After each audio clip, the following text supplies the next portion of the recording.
Traje una ponencia que se llama, como uno de los artículos del 49, que habla de la división de poderes, así se llama.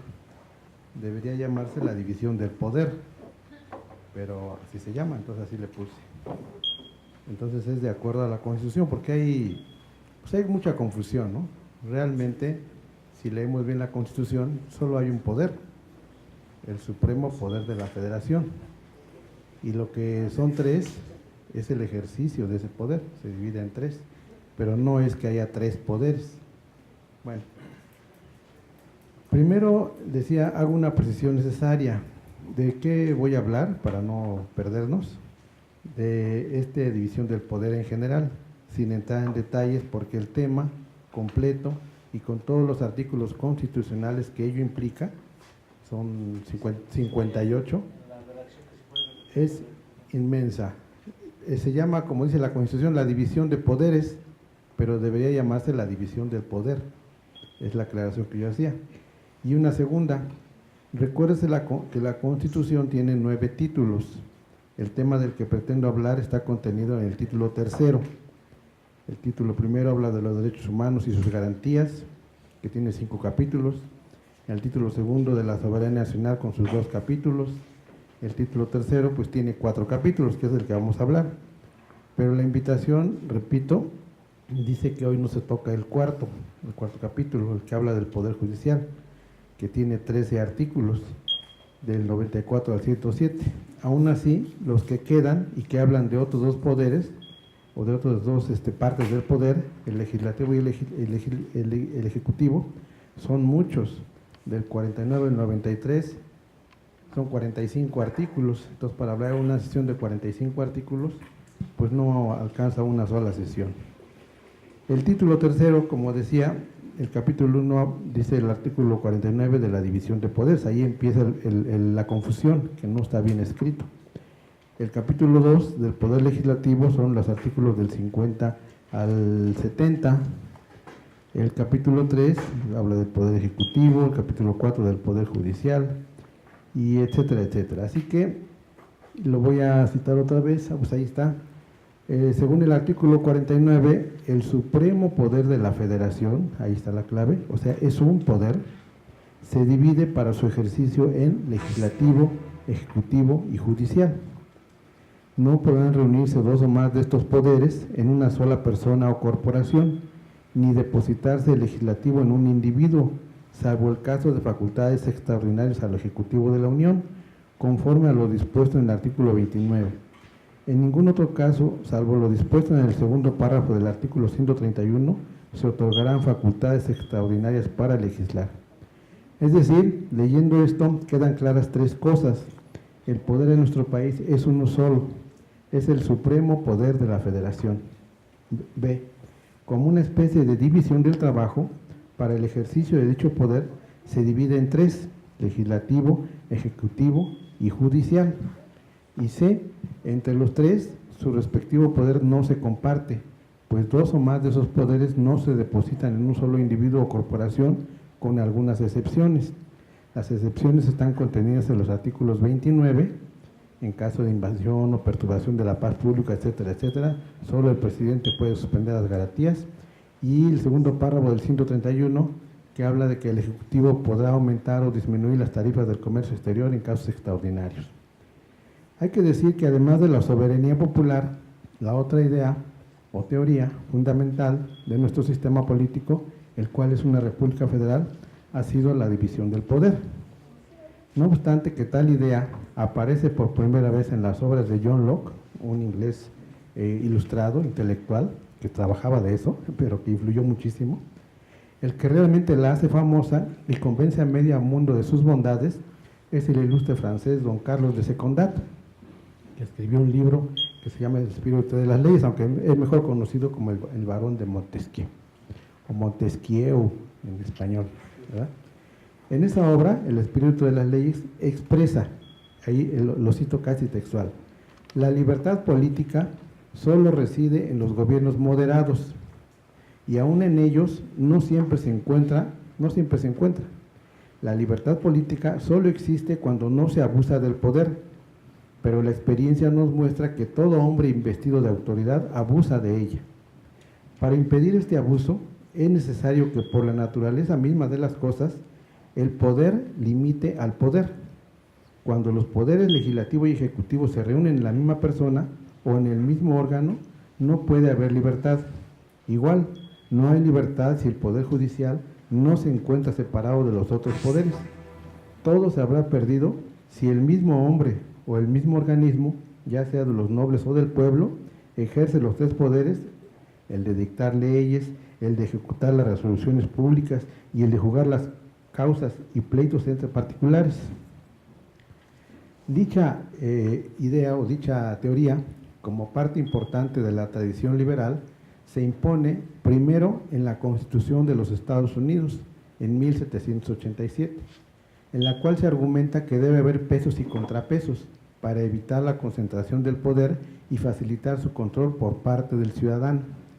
Luego, dicha idea o dicha teoría consta en la Declaración de los Derechos del Hombre y del Ciudadano, fruto de la Revolución Francesa de 1789.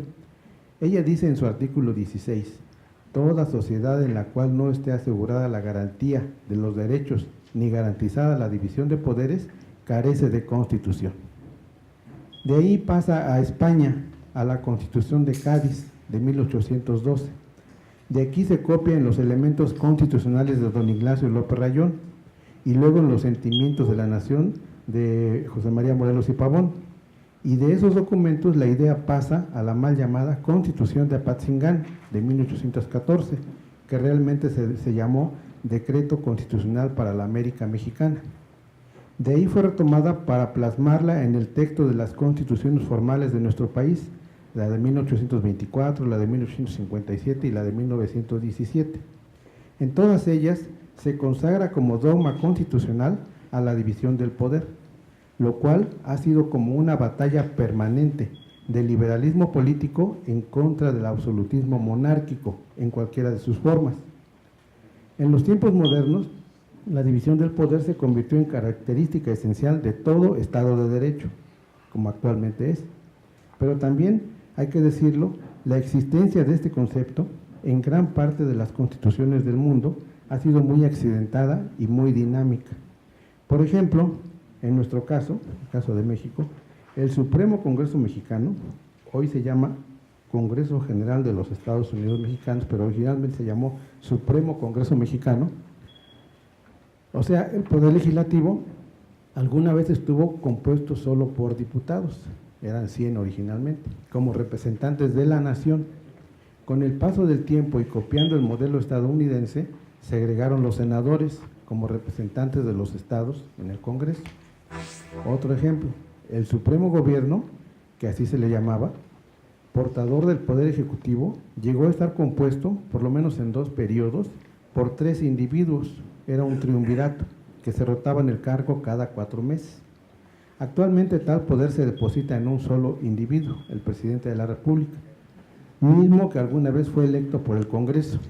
Hoy, dicho primer mandatario es electo por el sufragio universal de todos los ciudadanos, o de los que votan, o de los que votan por él, ¿verdad? Pero el derecho es de todos.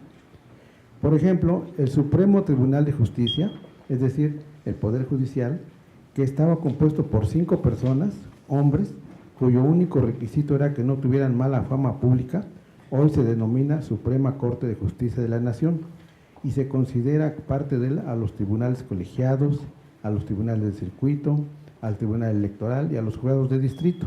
Todos son parte esencial del mismo poder y la Suprema Corte se compone de 11 ministros. O sea, de inicio se requiere ser licenciado en Derecho para poder ser parte algún día de ese poder. Además, sus integrantes son propuestos por el presidente de la República y avalados por la Cámara de Senadores. Hubo una época en que se elegían en votación popular, la cabeza del Poder Judicial.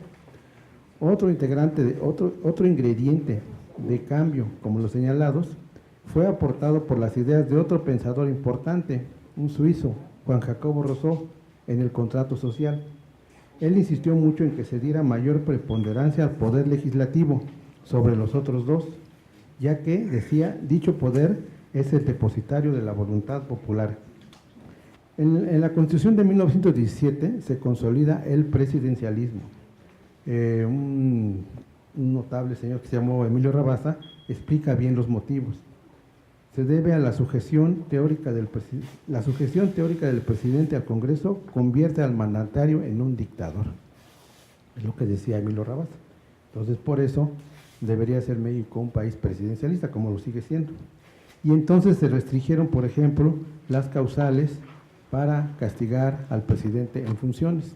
Hoy solo se le puede castigar a un presidente en funciones por delitos graves o por traición a la patria.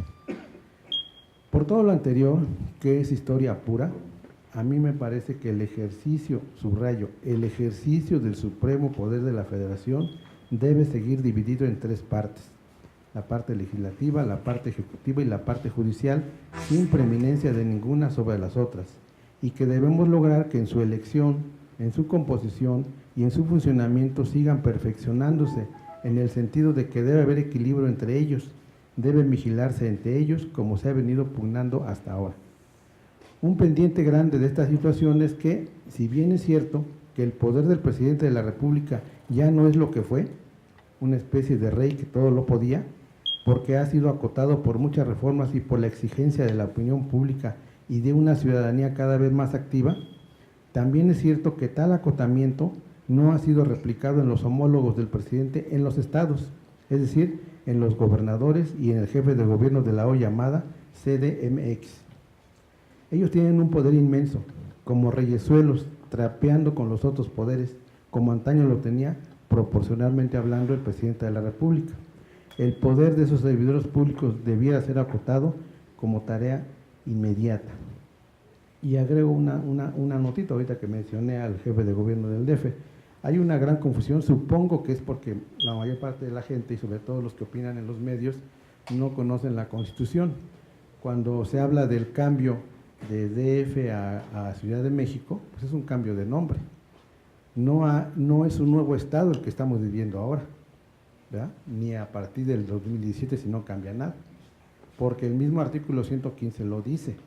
La base territorial de la división poder político en México, en el caso de los estados, es el municipio libre.